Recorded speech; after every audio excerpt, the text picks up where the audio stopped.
Good morning mga minamahal, maayong buntag mga palangga. At ayusin naman natin itong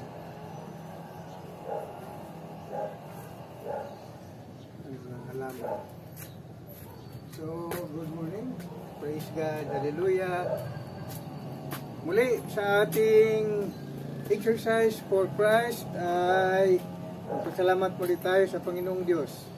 Mga minamahal, mga palangga, nawa nasa mabuti kayong kalagayan, saan man kayo, sa Luzon, Visayas at Mindanao.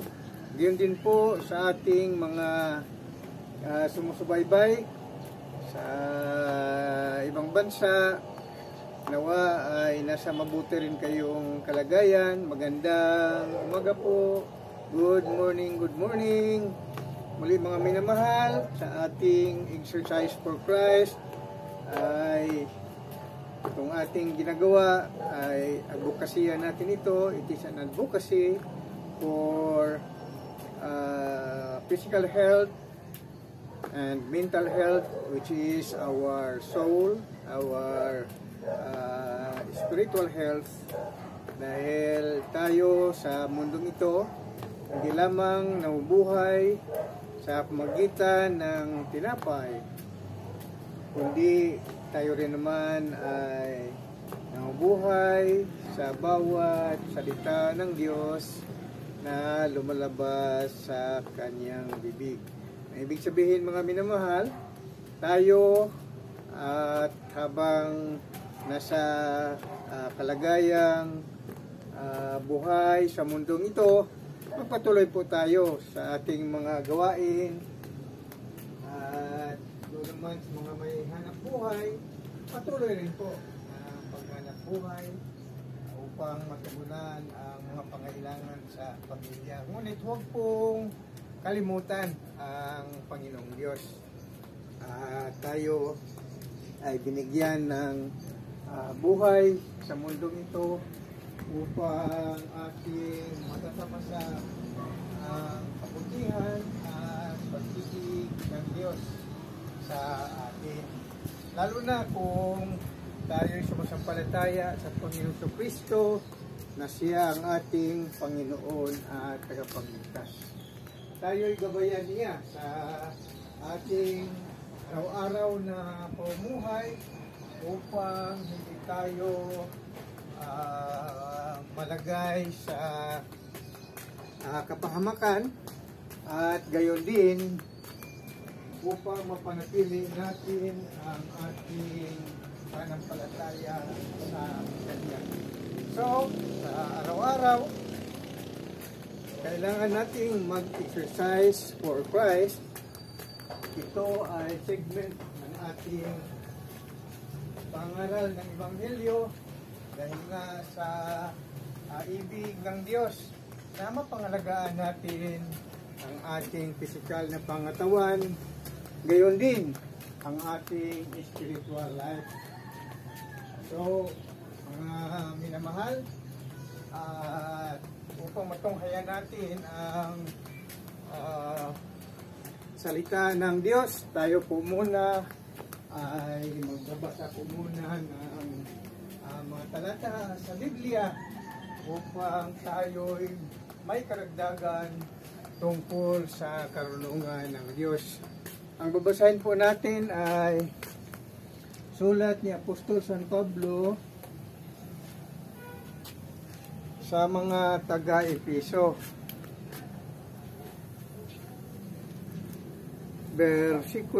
Kapitulo 6, versikulo 10 hanggang 18.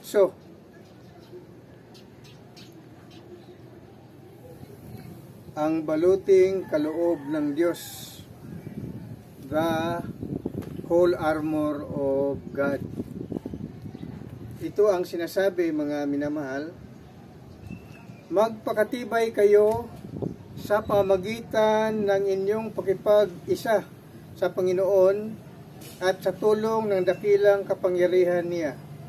Isuot ninyo ang baluting kaloob ng Diyos upang mapaglabanan ninyo ang mga lalang ng diablo. Sapagkat ang kalaban natin ay hindi mga tao, kundi mga pinuno, mga may kapangyarihan at mga tagapamahala ng kadilimang namamayani sa sanlibutang ito, ang mga hukbong espiritual ng kasamaan sa himpapawid. Kaya't isuot ninyo ang baluting mula sa Diyos, sa gayon makatatagal kayo sa pakikipaglaban pagdating ng masamang araw na iyon. At pagkatapos ng inyong pakikipaglaban ay matatag pa rin kayong nakatayo. Kaya't maging handa kayo, gawin ninyong bigkis ang katotohanan. Itakip sa dibdib ang baluti ng pagkamatuwid at isuot ang panyapak ng pagiging handa sa pangaral ng mabuting balita ng pakikipagkasundo sa Diyos. Taglayin ninyong lagi ang kalasag ng pananalig kay Kristo bilang panangga at pamatay sa lahat ng nagliliyab na palaso ng masama. Isuot ninyo ang helmet ng kaligtasan at kunin ninyo ang tabak na kaloob ng Espiritu sa makatuwid ang salita ng Diyos. Ang lahat ng ito ay gawin ninyo sa pamagitan ng mga panalangin at pagsamo. Manalangin kayo sa lahat ng pagkakataon sa patnubay ng Espiritu, kaya't lagi kayong maging handa at patuloy na manalangin para sa lahat ng hinirang ng Diyos. So, mga minamahal, ay dito isinisawalat ni Apostol San Pablo na kailangan daw ay mayroon tayong tinatawag na armor of God, the whole armor of God, na kumbaga sa pagkipaglaban ay mayroong kasuotan ang mga sumasampalataya kay Kristo upang siya ay hindi matatalo ng diablo. Dahil ang sabi ng banal na kasulatan, dito raw sa daigdig, kung tayo raw ay sumasampalataya na kay Kristo, ang ating kalaban daw ay hindi po kapwa natin tao, kundi ang ating kalaban ay ang mga demonyo sa pangunguna po ni Satanas. Sa versikulo 12, sinabi rito, sapagkat ang kalaban natin hindi mga tao, kundi mga pinuno, mga may kapangyarihan at mga tagapamahala ng kadilimang namamayani sa sanlibutang ito, ang mga hukbong espiritual ng kasamaan sa himpapawid. Ito po ang mga masasamang mga anghel na tinapon ng Diyos mula sa langit at dito po itinapon sa daigdig. At dito sa daigdig at sa himpapawid ng daigdig ay naghari po ang mga bad angels. Sila po ay pinangunahan ni Satanas at ang kanyang mga kampon ang mga demonyo. Kaya nga po mga minamahal, ay upang hindi raw tayo tatalunin ng demonyo, kailangan daw ay ibigkis natin ang katotohanan. Ibig sabihin, tumigil na po tayo sa gawaing kasinungalingan. At itakip daw sa ating dibdib ang baluti ng pagkamatuwid. So, kailangan daw mamuhay tayo sa katuwiran. At isuot ang panyapak sa pagiging handa sa pangaral ng mabuting balita ng pakikipagkasundo sa Diyos. Kailangan daw isabuhay natin ang salita ng Diyos. at taglayin ninyong lagi ang kalasag ng pananalig kay Kristo bilang panangga pamatay sa lahat na nagliliyab na palaso ng masama. So, kailangan daw manatili sa atin ang tapat na panampalataya sa Panginoong Kristo upang tayo raw ay hindi matukso sa paggawa ng masama. So, ang sabi pa rito, isuot ninyo ang helmet ng kaligtasan. So, kung tayo raw ay namuhay sa katotohanan, sa katuwiran, at ipinamuhay ang salita ng Diyos, ito raw ay ating magiging sandata at ito ay magiging kasuotan din natin bilang helmet ng ating kaligtasan. At ang ating pakipaglaban sa mga dyablo ay ang tabak na kaloob ng Espiritu sa makatuwid ang salita ng Diyos. So, napakahalaga mga minamahal ang salita ng Diyos. Dahil kung wala sa atin ang salita ng Diyos at hindi tayo mamumuhay ayon sa kalooban ng Diyos at palagi po tayong mananalangin. Ang sabi rito, manalangin kayo sa lahat ng pagkakataon na may patnubay ng Espiritu. So, taos puso po tayong manalangin araw-araw mga minamahal na kailangang sa magitan ng ating panampalataya ay ilayo tayo sa mga tukso, ilayo tayo sa kapahamakan, ilayo tayo sa kapangyarihan ng Diablo. Dahil ang kalaban daw natin sa mundong ito ay ang mga bad angels. Bakit po mga minamahal? Ang mga bad angels po, pinangunahan po yan ni Satanas na siyang hari ng mga demonyo. At sila po, nang tinapon dito sa mundo, ay ang kanilang tahanan ay nasa himpapawid at gayon din sila po ay tumatahan sa mga katawan ng tao. So, bawat katawan ng tao ay maaring tatahan dyan isang masamang espiritu na tinatawag na demonyo. O kaya mula 1 hanggang 7 espiritu na mga masamang espiritu na mga demonyo. At ang pinaka marami na tatahan sa tao ay hanggang 2,000 mga minamahal. Kaya nga po, kung ating balikan ng mangaral ang Panginoong Kristo, ay siya ay nagpapagaling ng mga may sakit at pinapalayas niya ang mga demonyo. Dahil kung ang tao ay tatahanan ng demonyo, ang tao po ay sakitin. At kung ito po ay hindi mapalayas, magpatuloy po ang pananakit ng kanyang katawan hanggang siya ay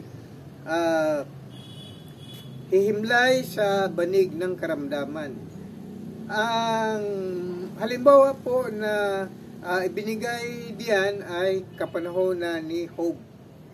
Siya po ay sinaktan ng Diablo. Nung kapanahonan na akyat baba pa ang mga masasamang anghel, mga bad angels na sa pamumuno ni Satanas. Ngunit nang si Kristo ay nagwagi dito sa lupa sa pakipaglaban kay Satanas, ay hindi na po maaring umakyat pa ang mga demonyo or bad angel sa langit hanggang si Kristo ay nandoon na sa kalangitan. So malinis na po ang kalangitan. So inihagi sila dito sa lupa at yan po ngayon ang nangyayari sa ating daigdig.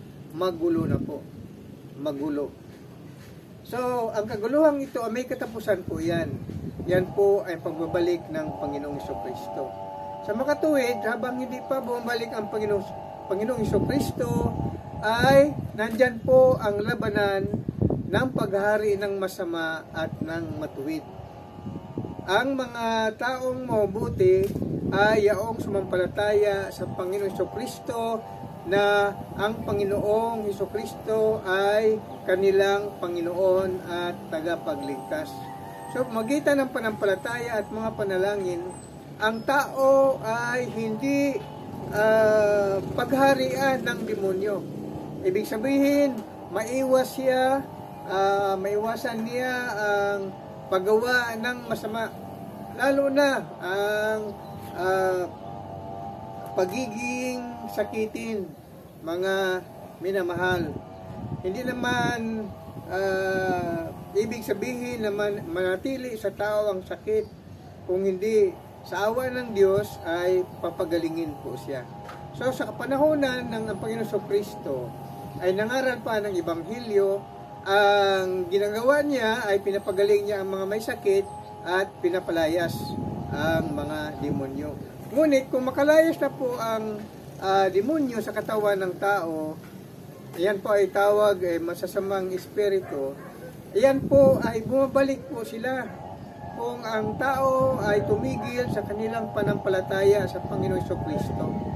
Dahil tayo nga po, sa kapanahon ni Kristo, pag-akyat niya sa langit, ay nilinis na po niya ang mga katawan ng tao na inaalihan o sinasapian ng mga demonyo. Pinagaling din niya ang mga may sakit. Kaya nga po, mga minamahal, nasa atin na po yan, sa ating kapanahunan.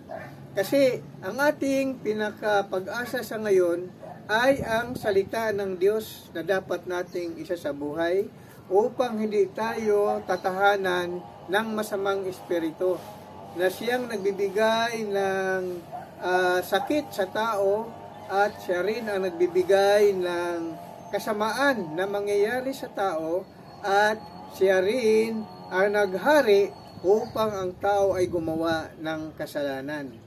So mga minamahal, may babasahin tayo na isang halimbawa na napalayas na ni Kristo ang masamang espiritu, ngunit dahil ang tao ay nilayasan ng demonyo ay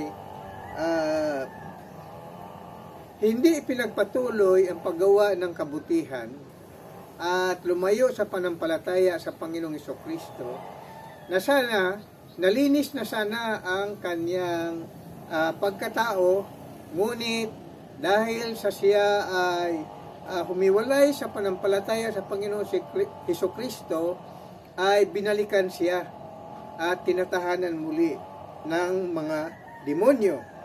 Basahin natin ang Lucas Kapitulo 11, versikulo 24 hanggang 26. Ito ang ating mababasa.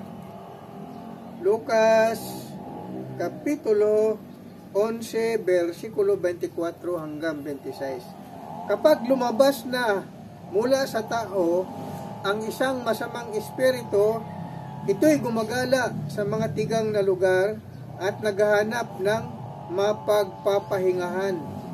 Kung walang matagpuan, ay sasabihin nito sa sarili, babalik ako sa bahay na aking pinanggalingan.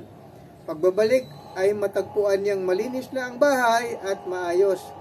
Kaya lalabas siyang muli at magsasama ng 7 pang espiritong masasama kaysa kanya. At pagpasok, sila ay maninirahan doon, kaya sumasama kaysa dati ang kalagayan ng taong iyon. So kapag napalayas na ni Kristo ang demonyo o masamang espiritu sa katawan ng tao sa isang manampalataya, ngunit siya ay tumalikod sa kanyang panampalataya, ibig sabihin nag-backslide siya, ay muli gagawa siya ng mga kaugalian na sa dati niyang pagkatao. Bumalik ang kanyang pagiging masama. Ang dahilan po niyan ay ang demonyo ang siyang nagpapasama sa tao. Kaya nga po mga minamahal, tayong manampalataya ay patuloy tayo sa ating panalangin. Magsusumamo tayo sa Panginoon na nawa ilayo tayo sa lalang ng diablo. ang sakit, ang paggawa ng masama, paggawa ng makasalanan at makasanlibutan ng mga bagay. Yan po ang dapat nating pairalin sa ngayon. Dahil dito sa daigdig, ang sabi ng banal na kasulatan, ang ating kalaban ay hindi natin kapwa-tao, kundi ang mga masamang espiritu. Sila po ang nagpapasama sa tao. Halimbawa, dito mga minamahal sa bansang Pilipinas, bakit po magulo dito sa bansang Pilipinas? Bakit po hindi mawala ang graft and corruption? Bakit po hindi mawala ang drug addiction? Bakit po hindi mawala ang hold-upan, kidnapping, lahat na lang po ng kasamaan? Iyan po mga minamahal, ang mga taong gumagawa ng graft and corruption, ang mga taong gumagawa ng pagpatay, ang mga taong gumagawa ng pagnanakaw, ang mga taong gumagawa ng pagsisinungaling, ang mga taong gumagawa ng kidnapping, lahat na lang ng bagay ng kasamaan, sila po ay tinatahanan ng masamang espiritu.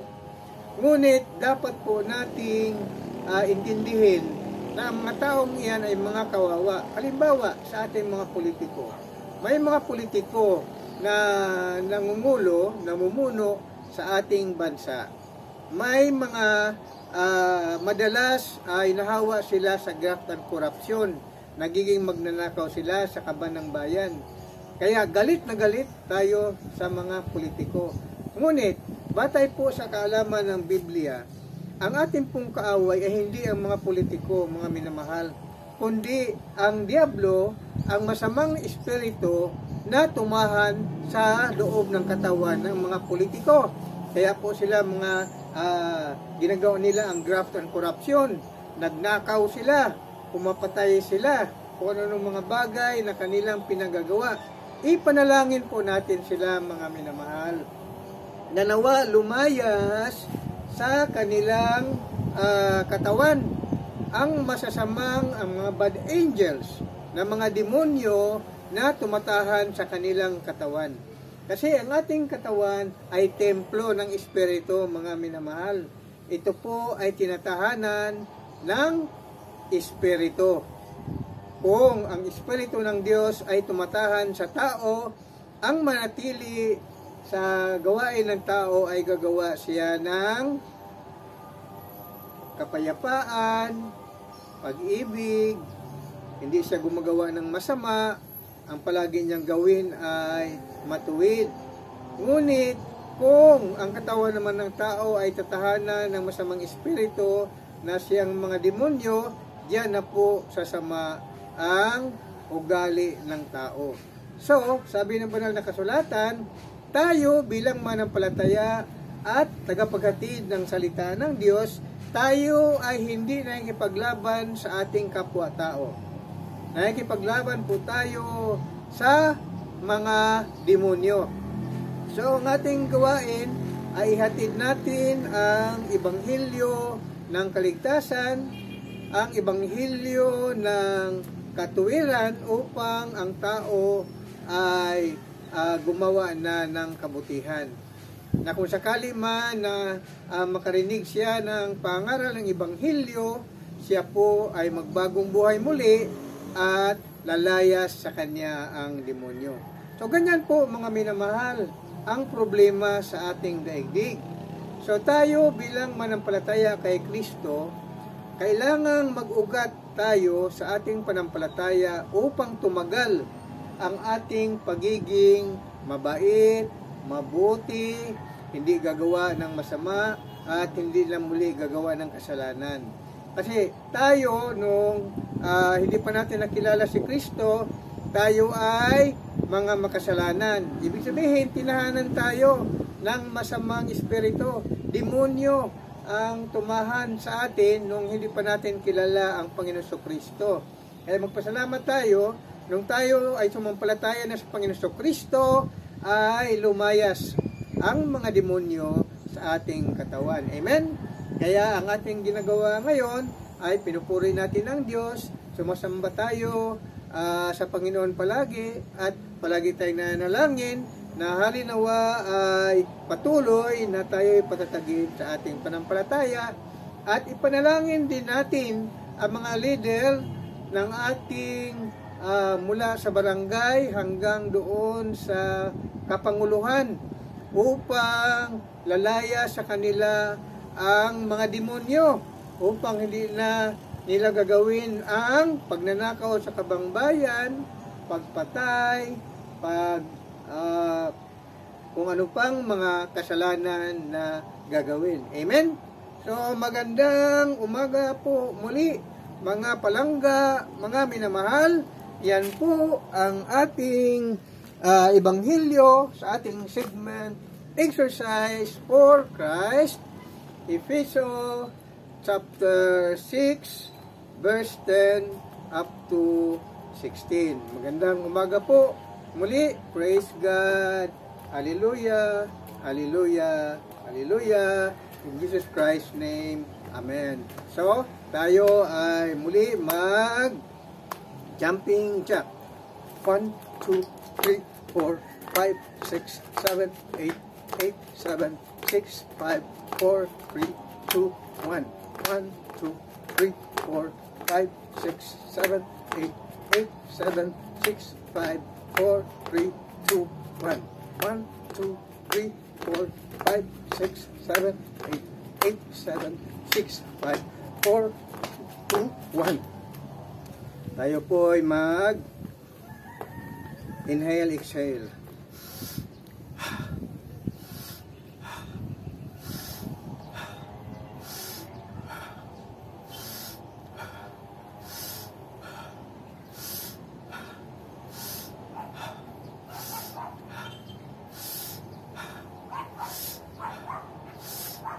Thanks Lord, praise God, hallelujah, amen and amen.